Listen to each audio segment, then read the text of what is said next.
نحمده ونصلي على رسوله الكريم اما بعد بسم الله الرحمن الرحيم اللهم صل على محمد وعلى آل محمد كما صليت على إبراهيم وعلى آل إبراهيم إنك حميد مجيد اللهم بارك على محمد وعلى آل محمد كما باركت على إبراهيم وعلى آل إبراهيم إنك حميد مجيد۔ آج کی اس ویڈیو میں جو ہمارا پہلا موضوع ہے وہ ہے سورج کا شیطان کے سنگوں کے درمیان طلوع و غروب ہونا۔ ابو داؤد و نسائی میں حضرت عمر بن انبسہ رضی اللہ تعالیٰ عنہ کی حدیث ہے، وہ فرماتے ہیں کہ میں نے حضور صلی اللہ علیہ وآلہ وسلم سے عرض کیا، یا رسول اللہ صلی اللہ علیہ وآلہ وسلم، رات کے کس حصے میں دعا زیادہ سنی جاتی ہے، یعنی زیادہ قبول ہوتی ہے؟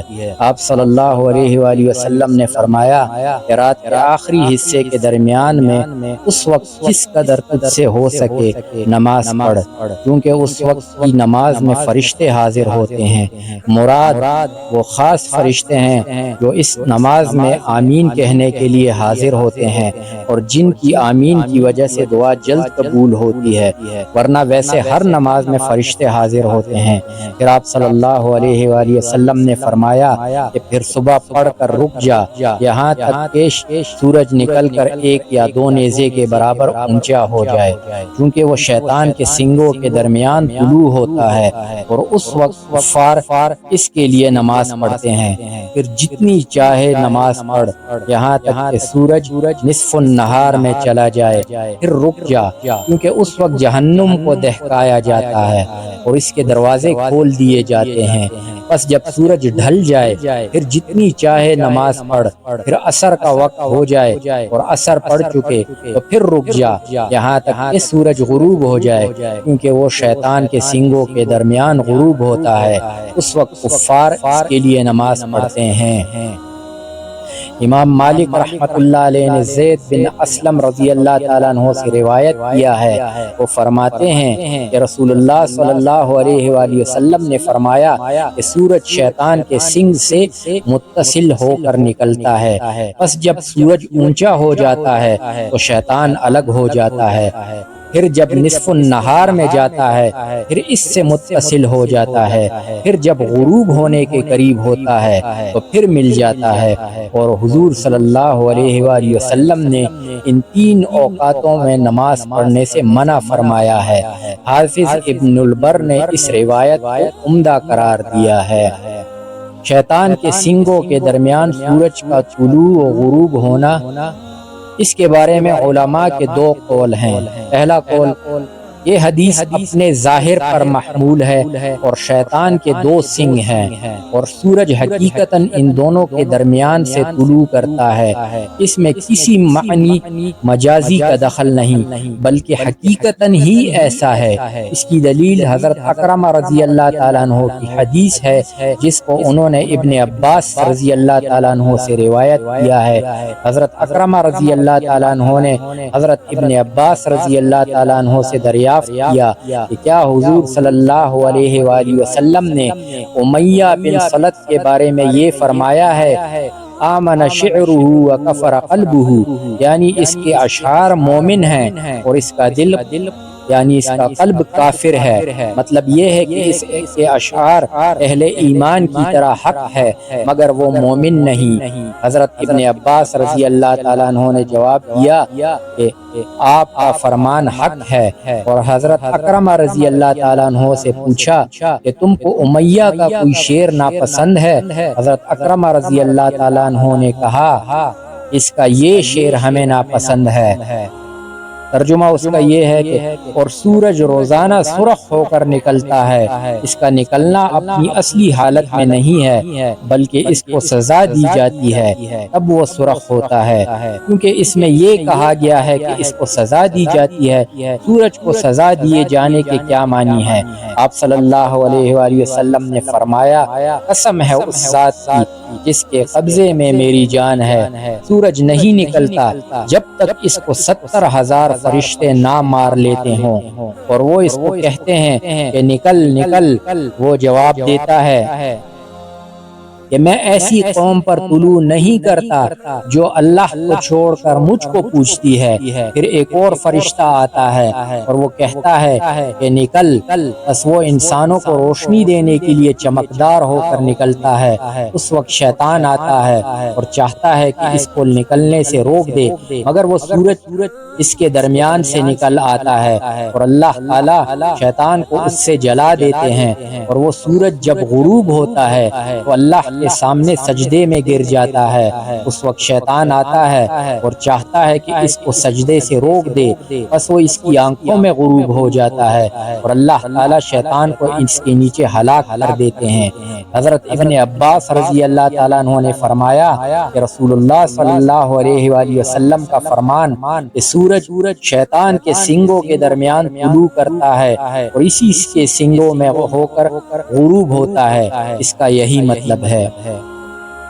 دوسرا قول یہ ہے کہ یہاں پر قرن کے مجازی معنی مراد ہیں، یعنی وہ جماعت مراد ہے جو سورج کی پرستش کرتی ہے اس کے طلوع و غروب کے وقت اور اللہ کو چھوڑ کر سورج کو اپنا معبود بناتی ہے۔ اور حضور صلی اللہ علیہ وآلہ وسلم تشبیہ کفار کو ناپسند فرماتے تھے اور ان کی مخالفت کرتے تھے، اسی وجہ سے ان اوقات میں نماز پڑھنے سے آپ صلی اللہ علیہ وآلہ وسلم نے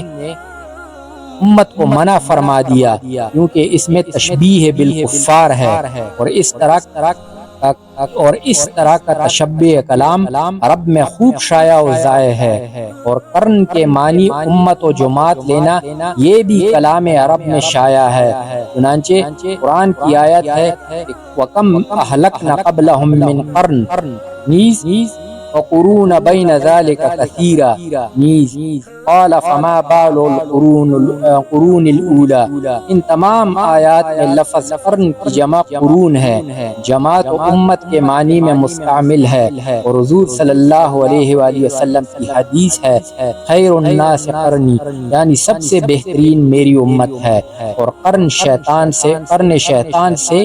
حزب شیطان بھی مراد ہو سکتا ہے، جیسا کہ اللہ تعالیٰ نے کفار کو حزب شیطان قرار دیا ہے، چنانچہ ارشاد خداوندی ہے اولئک حزب الشیطان۔ نیز حضرت عمر بن انصبہ رضی اللہ تعالیٰ عنہ کی حدیث میں یہ بھی اس کا تذکرہ ہے، یعنی اس میں بھی قرن شیطان سے مراد کفار ہیں۔ ہمارا دوسرا موضوع شیطان کی مجلس یعنی اس کا بیٹھک کا بیان، جہاں یہ بیٹھتا ہے۔ حضرت عبداللہ ابن عمر رضی اللہ تعالیٰ عنہ فرماتے ہیں کہ آدمی کا اس حال میں بیٹھنا کہ اس کا آدھا حصہ دھوپ میں ہو اور آدھا سایہ میں،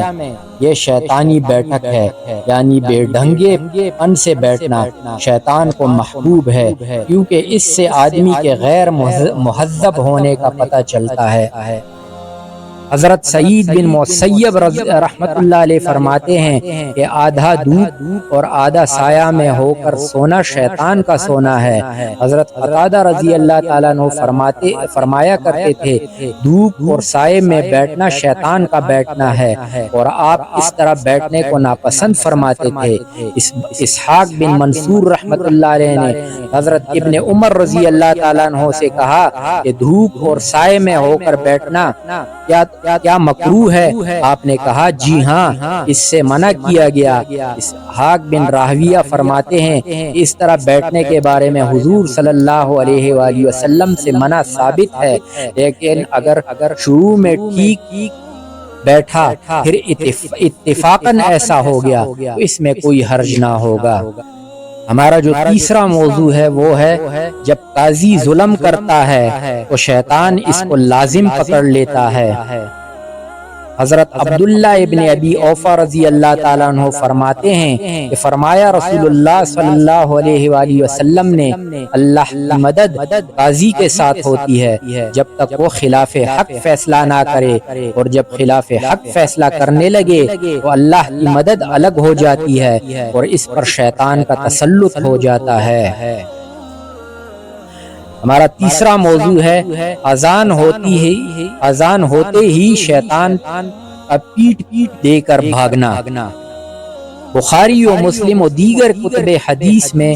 حضرت ابو ہریرہ رضی اللہ تعالیٰ عنہ سے مروی ہے کہ فرمایا رسول اللہ صلی اللہ علیہ وآلہ وسلم نے کہ جب اذان ہوتی ہے تو شیطان گوز مارتا ہوا بھاگتا ہے تاکہ اذان نہ سن سکے، پھر جب اذان ختم ہوتی ہے تو آ کر نمازی کے دل میں وسوسے ڈالتا ہے اور کہتا ہے کہ فلاں بات یاد کرو، اور آدمی کو ان باتوں کے خیال میں مبتلا کر دیتا ہے جو اس کو اس سے پہلے یاد نہیں ہوتی، یہاں تک کہ آدمی